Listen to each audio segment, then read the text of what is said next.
حضرات گرامی قدر یہ آج سے کئی برس قبل کی بات ہے جب شیعوں کے مقتدر لیڈر علامہ سید ساجد علی نقوی کو ایک پروگرام میں میرے ہمراہ بلایا گیا. محمد مالک نے جیو ٹی وی کے پروگرام کے اندر مجھے بھی ان کے ساتھ بلایا. حضرات گرامی قدر اس وقت شیعہ سنی تنازعات کی جڑ کو پکڑنے کے حوالے سے گفتگو کی گئی. حضرات گرامی قدر جب میری باری آئی تو میں نے سید ساجد علی نقوی صاحب کے سامنے اس بات کو رکھا کہ ہمارا اور شیعوں کے درمیان جو اختلاف ہے کسی مسئلے کے پر اختلاف کا ہو جانا کوئی بڑی بات نہیں ہے. اگر آپ تفضیل علی کی بات کرتے ہیں تو آپ دلائل دے سکتے ہیں. ہم تفضیل صدیق و فاروق و عثمان کی بات کریں گے, ہم بھی دلائل دے سکتے ہیں. حضرات گرامی قدر لیکن اس سے ہمارے آپس کے درمیان کوئی تنازع پیدا نہیں ہوتا. تنازع تب پیدا ہوتا ہے جب اہل سنت کے تمام مکتب فکر جن میں دیوبندی بھی شامل ہیں, بریلوی بھی شامل ہیں, اہل الحدیث بھی شامل ہیں, وہ حضرات صحابہ کرام سے پہلے اہل بیت اعظام کا نام بڑے ہی ادب سے لیتے ہیں. لیکن شیعہ ذاکر جس وقت سٹیج کے اوپر کھڑا ہوتا ہے وہ حضرات صحابہ کرام کے بارے میں تنقید کا لب و لہجہ اپناتا ہے تو اس سے لوگوں کے جذبات انگیز ہوتے ہیں, جس کی وجہ سے معاشرے کے اندر رسا کشی پیدا ہوتی ہے, معاشرے کے اندر انتشار اور حلف شار پیدا ہوتا ہے. حضرات گرامی قدر سید ساجد علی نقوی صاحب کہنے لگے کہ یہ ہمارا منہج نہیں ہے.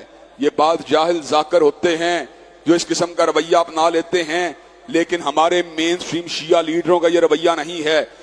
تو میں نے کہا مین سٹریم شیعہ لیڈر اگر اس بات سے بری ہیں تو ذاکروں کو پابند کرنا یہ بھی انہی کی ذمہ داری ہے. ذاکروں کو اہل سنت کے علماء تو پابند نہیں کر سکتے. آپ کو چاہیے کہ آپ اہل سنت کے علماء کے حوالے سے جہاں پر آپ نے اپنے معافی ضمیر کا اظہار کیا وہیں پر صحابہ کرام رضوان اللہ علیہ مجمعین کی شان و عظمت کے حوالے سے بھی آپ کو کھل کے اپنے موقف کو بیان کرنا چاہیے. وہ کہنے لگے وہ کس طرح ہو سکتا ہے, میں کہا محرم الحرام کے ایام آئیں گے, آپ مجھے امام بارگاہ میں بلائیے, میں سیدنا علی المرتضیٰ اور سیدنا صدیق و فاروق کے, سیدنا علی المرتضیٰ اور سیدنا حسن و حسین کی فضیلت کو بیان کروں گا. جس وقت سیدنا امیر المومنین سیدنا صدیق اکبر کی وفات کا دن آئے گا, یا سیدنا فاروق کی شہادت کا دن آئے گا, یا سیدنا عثمان کی شہادت کا دن آئے گا, آپ بھی ہماری مسجد میں آ کر صدیق و فاروق اور عثمان کے اوصاف کو بیان کیجئے. حضرات گرامی قدر میں نے یہ بات کہی لیکن سید ساجد علی نقوی صاحب اس بات کا جواب نہیں دے سکے. حضرات گرامی قدر اللہ تبارک و تعالیٰ کے فضل و کرم سے اہل سنت کا موقف جو ہے وہ لوہا توڑ ہے. اہل سنت کا موقف ہمالیہ سے زیادہ بلند ہے.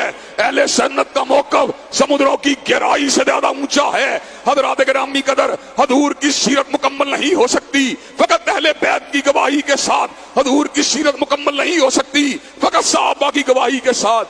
ریاض حسین نجفی صاحب کے ساتھ یہاں پر لاہور کے اندر ایک بہت بڑے ہوٹل کے اندر حضرات گرامی قدر مذاکرہ ہوا. سما ٹی وی کے اوپر بعد میں مذاکرہ نشر ہوا. ریاض حسین نجفی صاحب نے یہ بات کہی ہمارا منہج اعلیٰ ہے اس لیے کہ آپ یاروں کی بات کرتے ہیں, ہم گھر والوں کی بات کرتے ہیں. پنجاب یونیورسٹی کے طلباء نے کلیپنگ کی. حضرات گرامی قدر میری باری آئی, میں نے کہا نجفی صاحب اگر آپ کی بات درست ہوتی اور آپ کی بات مکمل ہوتی تو آپ کی بات کے اوپر سیرا چڑھانا چاہیے تھا, لیکن آپ کی بات نامکمل ہے.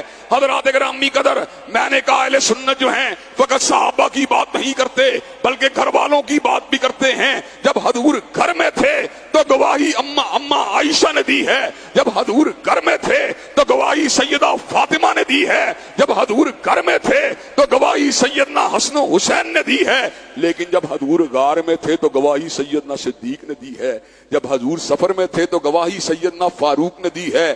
حضرات گرامی قدر جب میں گھر میں تھا میرے گھر والوں کو پتا تھا کہ ہمارا باپ یا ہمارا شوہر فلاں کمرے کے اندر موجود ہے, فلاں کتاب کو پڑھ رہا ہے, فلاں جو ہے تحریر کو لکھ رہا ہے. جب میں گھر سے باہر نکل آیا میری بیوی کو کچھ پتا نہیں ہے کہ میں کیا کر رہا ہوں, میری بیٹی کو کچھ پتا نہیں ہے میں کیا کر رہا ہوں. حضرات گرامی قدر صحن لارنس روڈ کے اندر بیٹھے ہوئے لوگ جانتے ہیں ایسے عالم کے اندر جو یہاں پر ہمارے ساتھی ہیں ان کو پتا ہے میں ان کے سامنے تقریر کو کر رہا ہوں. حضرات گرامی قدر بات سمجھانے کے لیے آپ کو سمجھائی.